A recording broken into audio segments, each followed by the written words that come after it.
Biz Muxlisani asrab qolamiz. Siz bilan yashaydimi? Biz nimaga kelishgandik? Nima deganing bu? Agar ayolingiz vafot etsa, 1 oylik farzandingiz ham nobud bo'ladi. Tushunyapsizmi? Oila muqaddas dedim. Bu senga do'kondan olingan mahsulot emas. Muddati o'tgandan keyin qaytarib bersang. G'olib aka. YouTube блокирует это видео из-за нарушения авторских прав. Видео можно посмотреть по ссылке в первом закрепленном комментарии. YouTube блокирует это видео из-за нарушения авторских прав. Видео можно посмотреть по ссылке в первом закрепленном комментарии. Commençait à pleurer et je m'inquiétais de plus en plus. Le vent froid hurlait à travers la forêt apparemment vide, soufflant de la neige dans mes yeux et me piquant la peau. Je tenais mon fils étroitement contre ma poitrine, essayant de le protéger du froid mordant. Alors que nous nous frayions un chemin à travers la neige, jusqu'aux genoux, à la recherche de tout signe d'aide. Des heures s'étaient écoulées depuis que Jack et Rebecca nous avaient laissés abandonnés au milieu de nulle part, à des milles de la ville ou du prochain abri. Wax attira contre elle et mon mari, mais plus que ça, j'avais peur pour la sécurité de mon fils. Maman, il fait si froid. Je veux rentrer à la maison. Je sais, mon bébé. Je suis désolée pour tout ça. Je te promets que je vais trouver de l'aide pour nous, d'accord? Ne t'inquiète pas une seule seconde. Alors que nous trébuchions à travers les congères, je pouvais sentir mon corps s'affaiblir de minute en minute. Je savais que nous ne pouvions pas survivre dehors pendant longtemps, et trouver un abri était la priorité numéro 1. Mais juste au moment où je pensais que tout espoir était perdu, une lumière faible est apparue dans le lointain.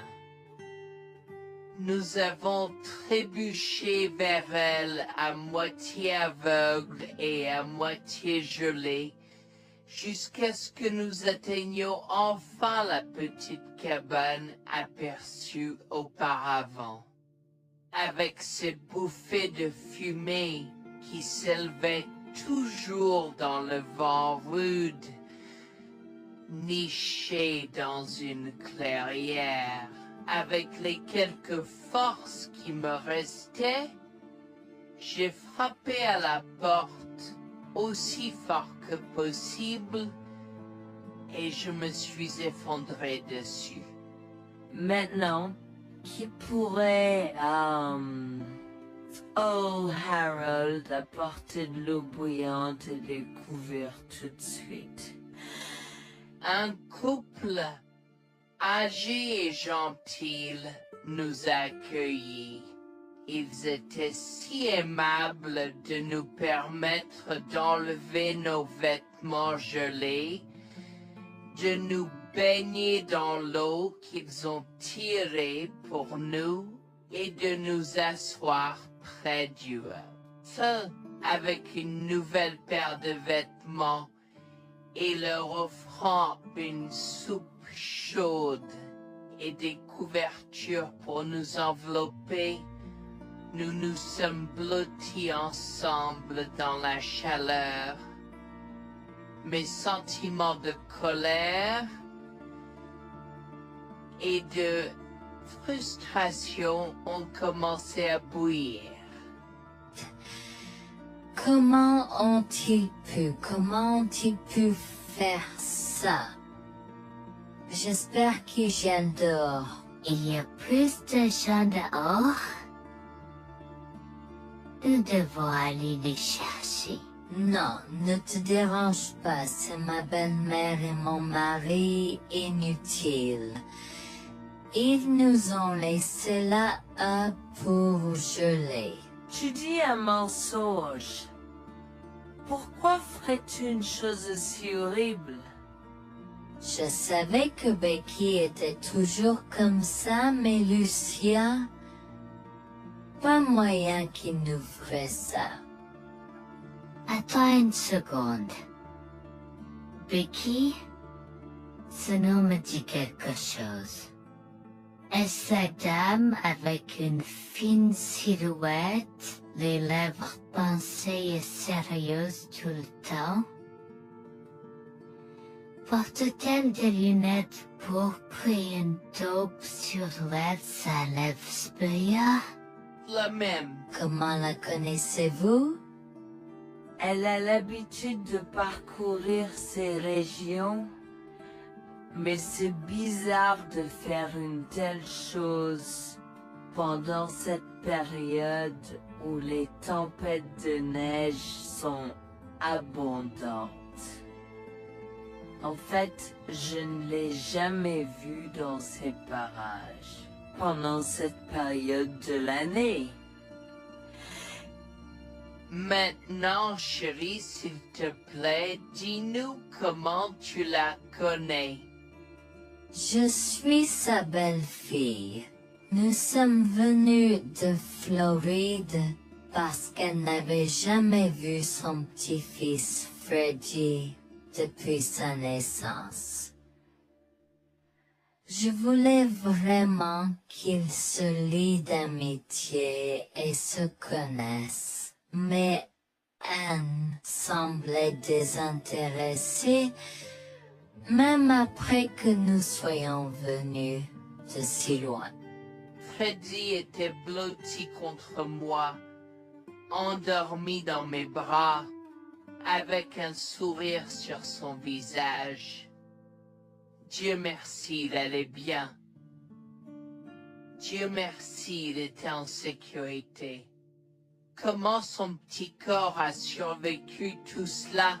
Encore un mystère pour moi. Mais plus je le regardais, plus je devenais frustré par son père, inutile, et sa grand-mère. Elle est magnifique. Cela nous fait pleurer de savoir que cela se produit. Vous voyez, nous n'avons pas d'enfants. Nous ne pouvions pas en avoir. Alors nous avons décidé de venir vivre sur les montagnes. C'est la vie que nous avons toujours voulu, mais nous ne pouvons pas combler les lacunes dans nos cœurs. Donc, entendre que quelqu'un qui a la chance d'avoir un tel petit enfant a choisi d'être négligent est quelque chose que nous ne pouvons pas pardonner. Tu sais, j'ai toujours eu un drôle de pressentiment à propos de Becky, je te l'ai dit, Harold. Cette femme n'est pas normale dans sa tête. J'ai crié après eux leur disant d'attendre pour nous, mais ils ont juste continué à aller de l'avant. Ils m'entendaient, mais ils choisissaient de ne pas m'écouter. Pourquoi aurait-il fait ça? Parfois, nous ne savons pas pourquoi les gens font les mauvaises choses qu'ils font. Tout ce que nous pouvons faire, c'est faire de notre mieux. Nous avons continué à converser le reste de la soirée et aussi en colère que je Rufus.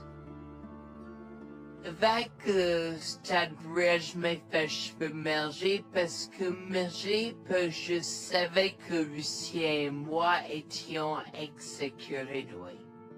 Le matin est venu et il semblait que la tempête de neige se soit calmée. J'ai cherché sur divers sites web pour trouver des rapports météorologiques indiquant que c'était maintenant sûr de se déplacer dans la ville. Et la ville. J'ai échangé des coordonnées avec Georgina et Harold, les remerciant pour tout l'amour et les soins qu'ils nous ont montrés. Il n'y a pas besoin de nous remercier.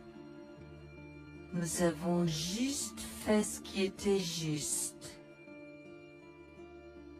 N'importe qui, avec la moitié d'un cœur, aurait fait la même chose.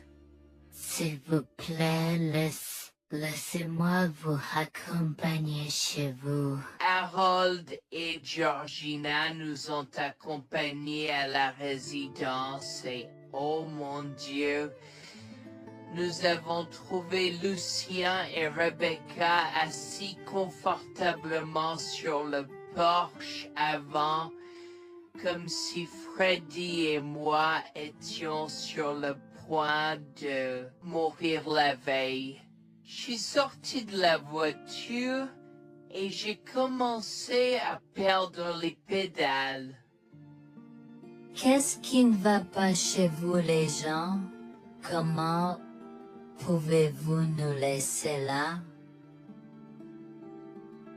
Tu nous ralentissais et nous voulions voir la cascade gelée.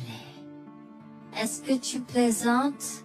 Freddy aurait pu mourir la nuit dernière.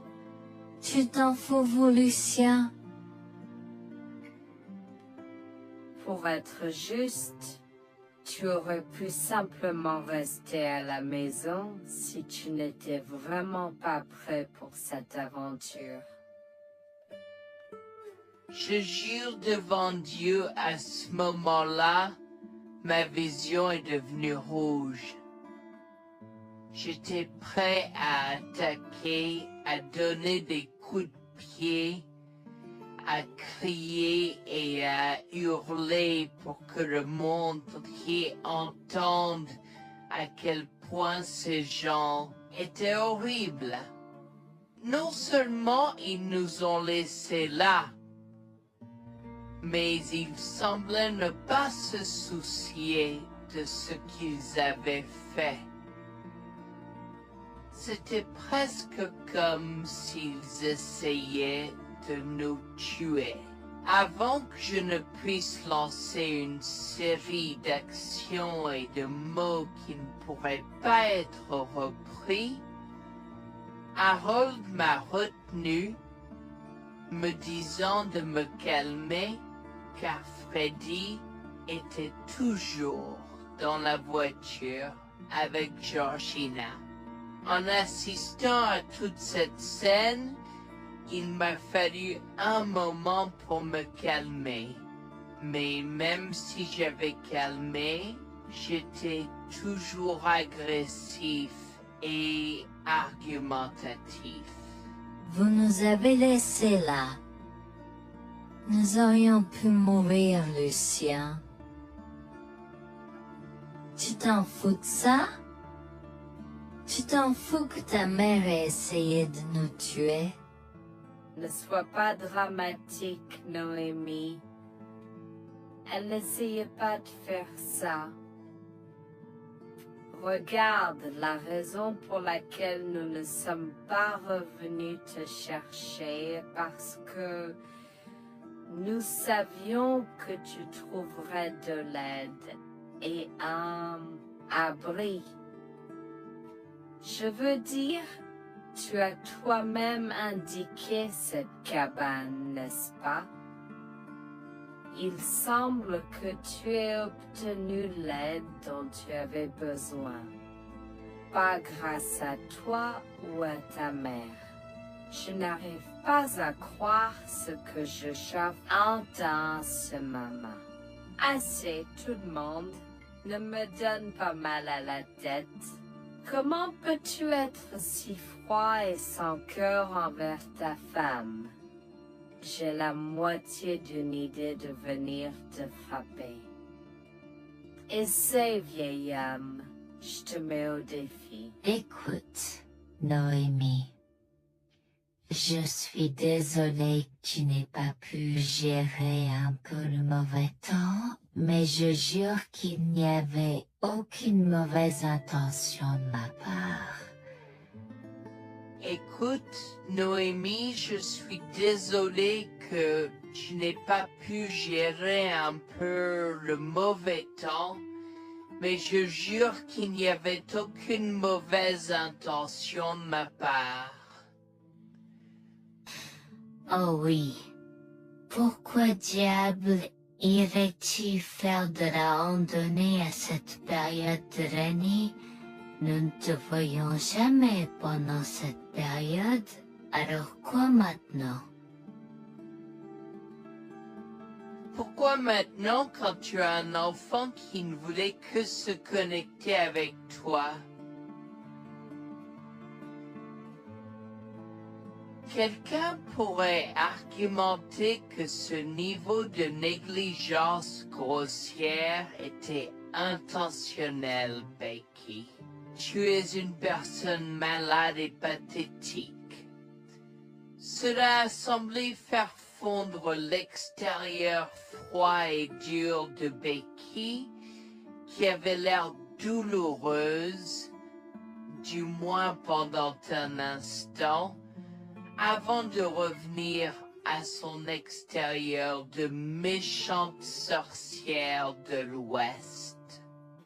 Je ne sais pas ce que tu essaies d'insinuer, mais si tu cherches une bataille, je peux t'assurer que tu la perdras. Tu oublies que je suis une femme riche. J'ai accès au meilleur. Voyons comment ton petit argument va se passer en cours, vieil homme. Vous êtes malade avec votre malade joueuse. Je souhaite que vous restiez fiers. Tu sais quoi, Noémie? Je m'en fiche maintenant. Je n'ai plus besoin de faire semblant devant toi. Et tout le monde. Alors, laisse-moi te dire les choses clairement pour que tout le monde puisse entendre. Je m'en fiche de toi et de ce bébé. Honnêtement, je souhaite que vous soyez tous les deux morts hier. Au moins, vous auriez arrêté de me déranger avec vos tentatives pour rencontrer ce bébé. Est-ce que je parais en avoir quelque chose à faire? J'ai fait mon geste vers elle comme si mon corps avait une volonté propre. Je me suis approché d'elle et l'ai giflée. J'ai continué à la gifler et à donner des coups de pied aussi fort que possible jusqu'à ce que Jack et Harold me déchirent. Tu m'instaudes. Comment osais-je? Comment osez-vous vous asseoir là et défendre cette sorcière? Elle l'avait mérité. Toi, je vais te poursuivre en justice. Comment oses-tu me mettre les mains dessus? Elle ne voulait évidemment pas cela. Regardez, Il semble que les tensions soient élevées en ce moment. Pourquoi ne pas tous prendre une grande respiration? Entrons et réglons cela. Vous êtes un homme faible et pathétique.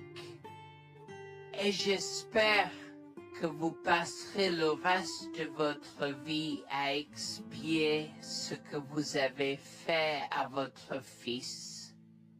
Avant que Jack ne puisse répondre, je lui ai craché au visage avant de rentrer à l'intérieur, de prendre Freddy et ses affaires, et de monter dans la voiture avec Georgina et Freddy.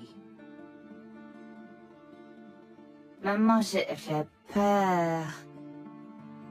Que se passe? Tu crois que tu combattu grand-mère? Chérie, je suis vraiment désolée que tu aies dû voir ça. Les choses sont beaucoup plus compliquées ici et je ne veux pas te mentir. Mais je crains que tu ne sois un peu trop jeune pour comprendre. Mais pour l'instant, je suis désolée de devoir te dire que pour l'instant, il semble que grand-mère et papa ne veulent pas de nous ici. Nous ne pouvons pas être ici parce que papa et grand-mère ne sont pas très gentils et je ne veux pas que tu sois autour de personnes qui ne sont pas gentilles. Mais Georgina et Harold sont gentils, n'est-ce pas? Oui, j'aime Georgina et Harold. Harold et Georgina peuvent-ils être mes grands-parents? Oh mon Dieu, mon petit enfant, tu me fais pleurer. Bien sûr, je peux être ta grand-mère. Oh mon Dieu, mon petit enfant, tu me fais pleurer. Bien sûr, je peux être ta grand-mère. Je serai toujours ton ami et je te promets de prendre soin de toi si tu as besoin de moi. Harold a pris la voiture et nous a emmenés à un hôtel où nous avons pu nous reposer et nous remettre de nos émotions, mais malheureusement tout l'événement était un peu trop difficile à gérer. J'y avais très peur pour l'avenir pour Dieu, tant Freddy que moi, car cela signifiait le divorce. Mais j'avais peur, Bertie, qu'ils obtiennent la garde de Freddy. Décidé de parler au gymnase et s'est préparé de la question une fois que Freddy s'était endormi. Que vais-je faire? Je vais aller en prison? Nonsense. Cette sorcière ne portera pas plainte. Et si elle le faisait, elle ne le fera pas. Car nous avons des preuves de sa conspiration pour commettre un meurtre. Comment? Nous sommes toujours préparés, chérie. Nous avons secrètement enregistré toutes les preuves. Maintenant, vous pouvez emporter cet enregistrement avec vous et l'utiliser contre votre mari et belle-mère au tribunal. Vous êtes des anges déguisés. Comment avez-vous fait ça? Quand? Comment? Chut, mon enfant, ne t'inquiète pas de tout ça. Écoute simplement l'enregistrement audio. Nous avons écouté Et effectivement, toutes les preuves avaient été enregistrées, y compris la partie où j'ai attaqué physiquement sa mère. Maintenant, ils vont me faire pour coups et blessures. Oh mon Dieu, pourquoi je fais ça? Maintenant, Bonjour, je m'appelle Jeanne et j'ai 37 ans. Je rédige ceci parce que l'année dernière a été très difficile pour moi et mon mari Jules. Nous avons beaucoup progressé depuis cet incident et je veux juste partager cette histoire pour aider quiconque pourrait se trouver dans une position similaire. Laissez-moi d'abord vous raconter comment j'ai rencontré mon mari, adorable. Tout a commencé de la manière la plus inattendue, dans un hôpital. Jules et moi nous sommes retrouvés à passer une longue nuit devant la salle d'urgence remplie d'inquiétude et incapables de partir. Jules était là parce que sa sœur avait eu un grave accident de voiture alors que ma mère a souffert d'une crise cardiaque. Dans cet espace partagé d'inquiétude et d'incertitude, nous avons trouvé du réconfort dans la présence de l'autre. Nous avons parlé facilement, découvrant un terrain d'entente et une compréhension réelle. Comme nous avons réalisé que cela prendrait un certain temps avant d'avoir des nouvelles des médecins, nous avons décidé de faire une pause et de prendre un café au café de l'hôpital. Nous ne savions pas que ces rencontres fortuites allaient changer nos vies à jamais. Au fur et à mesure que la nuit se transformait en aube, nous avons échangé des numéros avant de nous séparer à contre-séance. Pendant que la condition de ma mère se stabilisait et qu'elle commençait sa convalescence, la sœur de Jules faisait face à un voyage plus difficile. L'accident l'avait laissée avec de graves lésions de la moelle épinière et des blessures cérébrales, et elle était paralysée de la taille aux pieds. Jules était dévasté, partagé entre le soulagement qu'elle ait survécu et la tristesse face aux défis qu'elle allait maintenant affronter. Au cours des mois suivants, Jules et moi sommes restés en contact, nous nous soutenons émotionnellement pendant les convalescences de nos proches.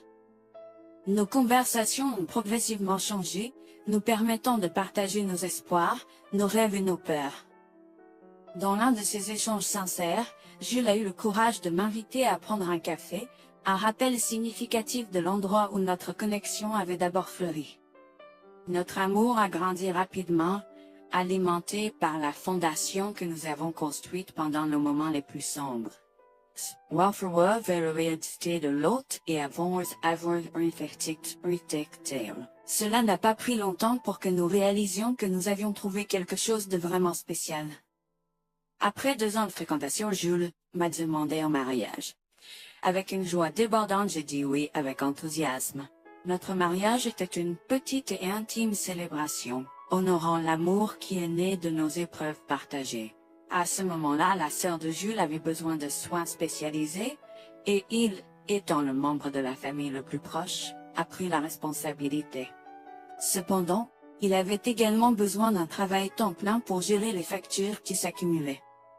Inquiète qu'il soit accablé, Jules a travaillé sans relâche pour subvenir aux besoins de sa sœur et de notre avenir ensemble. Un jour, je l'ai assis et l'ai rassuré en lui disant que nous étions une équipe faisant le défi de la vie ensemble. Chérie, j'ai besoin de te parler de quelque chose d'important. S'il te plaît, prends place. De quoi s'agit-il? Tu as l'air sérieuse, tout va bien? D'une certaine manière, non. Je t'ai vu lutter pendant un certain temps maintenant. Tu sais que tu peux me demander de l'aide, n'est-ce pas? Bien sûr que je le sais. Je ne veux juste pas t'imposer mes problèmes, tu sais. Mon chéri, nous sommes une équipe. Je veux que tu te souviennes toujours de ça. Nous faisons face aux défis de la vie ensemble et il n'y a rien d'individuel dans notre relation, seulement la nôtre. Je veux te soutenir, toi et ta sœur, de toutes les manières possibles. Cela signifie beaucoup pour moi, bébé. Tu as été incroyable tout au long de tout cela. Je ne sais pas ce que je ferais sans toi. C'est exactement pourquoi je voulais en parler. J'ai réfléchi à la prise en charge d'Abby et à l'impact que cela a sur ton travail. Et si nous envisageons de la placer dans une maison de retraite? Et avant que tu ne poses la question, je connais une bonne où ma grand-mère était vraiment heureuse. Elle a même préféré cela à vivre à la cimetière. Je ne sais pas, je veux dire, c'est une décision importante et risquée à prendre. Je comprends, mais réfléchis grec. Cela permettrait de te trouver un meilleur emploi payant pour que nous puissions nous assurer qu'Abby reçoit les soins qu'elle mérite. Nous pouvons la visiter régulièrement et être toujours là pour elle. Mais cela soulagerait une partie de la charge sur tes épaules. Tu as raison. C'est un choix difficile, mais je fais confiance à ton jugement. Je suis heureuse que tu me laisses enfin t'aider. Crois-moi, les choses sont plus faciles quand on peut partager ses fardeaux avec quelqu'un. Je veux dire, c'est comme ça que nous nous sommes trouvés, non? Comment pourrais-je jamais l'oublier? Je t'aime tellement. Merci de rester à mes côtés. Tais-toi, pas besoin de remerciements. Tu sais que je serai toujours là pour toi. Je t'aime aussi, chérie. Jax m'a fait confiance et nous avons trouvé une maison de retraite pour Abby. Au cours des prochains mois, Jax a trouvé un travail mieux rémunéré et a rendu visite à sa sœur tous les jours. Le rétablissement d'Abby a progressé de manière surprenante bien qu'elle soit paralysée. Elle a commencé à se déplacer dans la maison de retraite dans son fauteuil roulant, déterminée à explorer. La maison de retraite permettait aux résidents de sortir avec des membres de leur famille enregistrés, alors je lui ai envoyé une allocation mensuelle pour l'aider à s'amuser. La mère de Jax, Grégoire, a entendu parler de son dévouement au bien-être d'Abby et des efforts qu'il a déployés pour s'occuper d'elle. Grégoire est venu à notre domicile, les larmes aux yeux, pour exprimer à quel point il était fier de son fils, Orab. Mère, pourquoi pleures-tu? Qu'est-ce qui ne va pas? Je veux juste que tu saches à quel point je suis fier de toi, Jules. Tu as montré une telle force et compassion en prenant soin d'Abby. Je ne pourrais pas être plus fier d'avoir élevé un fils aussi merveilleux. Eh bien, merci, mère. Je fais juste ce que je peux pour Abby. C'est pas facile, mais je l'aime et je veux m'assurer qu'elle va bien. Tu as fait plus que suffisamment, mon chéri. Je ne veux pas que tu portes ce fardeau seul. Je veux prendre le relais et rendre visite à Abby plus fréquemment. Tu dois te concentrer sur ton travail et ta propre vie. Abby sera bien prise en charge. Fais-moi confiance. Eh bien, ce n'est pas comme si je l'avais fait seule. Jeanne a été à mes côtés, me soutenant à chaque étape du chemin. Nous sommes une équipe et nous sommes tous les deux engagés dans le bien-être d'Abby. Oh, je sais que Jeanne a été là, mais tu as fait tellement, Jules. Il est temps que tu priorises ta propre vie et ta carrière. Abby sera entre de bonnes mains. Fais-moi confiance. D'accord, mère, si tu es sûre de toi, alors j'accepterai. Mais je veux que tu saches que c'est un plaisir de prendre soin d'Abby et que je serai toujours là pour elle, quoi qu'il arrive. Je t'apprécie, Jules, mais il est temps pour toi et Jeanne de vous concentrer sur vos futurs. Fais-moi confiance, ce sera pour le mieux. D'accord, mère, si tu crois que c'est la bonne chose à faire, alors j'irai avec. Promets juste de bien t'occuper d'Abby. Je te le promets, maman, tu peux compter sur moi. Maintenant, va et concentre-toi sur ton travail. Laisse-moi m'occuper de la garde d'Abby. J'ai trouvé l'intérêt subi de Grégoire pour Abby un peu étrange, mais je me suis tue car je savais que ce moment était important pour Jules. L'année suivante, Jules s'est concentré sur son travail et obtenu une augmentation. J'ai également obtenu une augmentation, ce qui nous a permis d'augmenter l'allocation mensuelle de base d'Abby. Grégoire a tenu sa promesse, mais il y avait un piège. Il a toujours insisté pour que nous restions occupés par le travail et nous a rappelé à quel point Abby était heureuse avec plus d'argent. Il nous a grondé si nous voulions la visiter et a prétendu qu'il savait ce qui était le mieux pour elle. Grégoire nous a fait appeler avant de rendre visite à Abby, donc il a contrôlé notre accès à elle. En conséquence, nous l'avons vue de moins en moins, mais nous avons continué à lui envoyer l'allocation chaque mois. Je me sentais mal à l'aise par la situation. L'attitude possessive et le comportement contrôlant soudain de Grégoire m'inquiétaient. Il semblait toujours avoir des excuses lorsque Jules avait besoin d'aide avec Abby dans le passé. Cependant, je n'ai rien dit car je savais à quel point Abby était importante pour Jules. Malgré les défis, Jules et moi sommes restés engagés à soutenir Abby. Nous avons tenu notre promesse de fournir une assistance financière, même si nous ne pouvions pas être avec elle autant. Nous avons cru qu'Abby méritait les meilleurs soins. Même si nous ne pouvions pas être avec elle autant, nous avons cru qu'Abby méritait les meilleurs soins et le bonheur, et nous voulions qu'elle ait les moyens de profiter de la vie à fond. Un jour, Jules était un peu trop submergé par le manque d'Abby. Nous nous étions tous les deux beaucoup impliqués dans le travail et n'avions pas eu le temps de lui rendre visite. Nous avons décidé de lui rendre visite sur un coup de tête. Nous ne l'avons pas dit à Grégoire car nous ne voulions pas entendre ses remontrances ou ses réprimandes. Avant d'arriver à la maison de retraite, Jules et moi nous sommes arrêtés au supermarché pour acheter à Abby toutes ses collations préférées. Nous étions tous les deux très excités de la voir et de passer du temps de qualité avec elle. J'ai même apporté ma Nintendo Switch pour qu'elle puisse y jouer. Nous sommes entrés et avons immédiatement commencé à chercher Abby, mais nous ne pouvions pas la voir nulle part. Je pensais qu'elle était probablement partie pour un rendez-vous chez le médecin ou qu'elle était probablement dans le jardin. Nous avons trouvé l'infirmière d'Abby, Mme Smith. Elle nous a regardés avec confusion. « Excusez-moi, pourriez-vous nous dire où était Abby? Nous la cherchons. » Sir, ne savez-vous pas ce qui s'est passé? Non, nous n'en savons rien. S'il vous plaît, dites-le nous. Que s'est-il passé? Est-ce que Abby va bien? J'ai essayé de contacter Grégoire car il a insisté pour être le point de contact pour toutes les informations concernant Abby, mais il n'a jamais répondu à mes appels. S'il vous plaît, dites-nous simplement ce qui s'est passé. Est-ce que Abby va bien? Je suis vraiment désolée de vous apprendre cette nouvelle. Alors que nous administrions un nouveau médicament à Abby, son corps a eu une réaction sévère. Elle est tombée en état de choc, malgré nos efforts, il y a été. Quoi? Quand cela s'est-il produit? Cela s'est produit il y a 2 mois. 2 mois? Comment cela est-il possible? Pourquoi n'avons-nous pas été informés? Je m'excuse pour cette omission. Nous essayons de joindre Grégoire comme il l'avait demandé, mais il semble qu'il n'a jamais reçu nos appels. C'est incroyable.